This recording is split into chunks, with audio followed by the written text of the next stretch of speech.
សួស្តីវីដេអូនេះគឺធ្វើដើម្បីបង្ហាញពីរបៀបដូរ DNS នៅលើ computer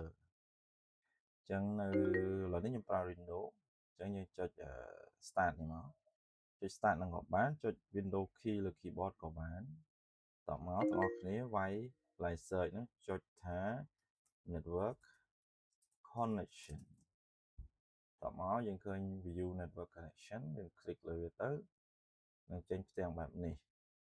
តមកទៀតយើងចុចកន្លែងបើសិនជាយើងភ្ជាប់ជាមួយ Wi-Fi យើងចុចកន្លែង Wi-Fi ទៅអានេះដោយសារខ្ញុំប្រើខ្សែ network អញ្ចឹងយើងចុច right click លើវាមក right click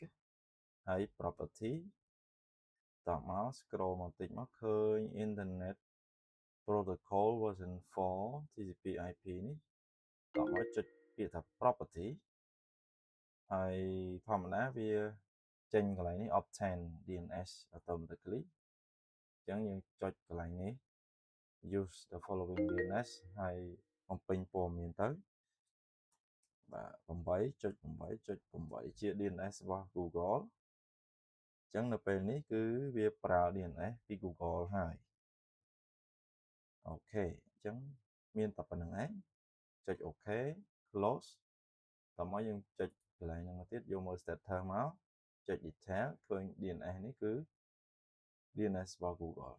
សូមអរគុណច្រើនបាយបាយ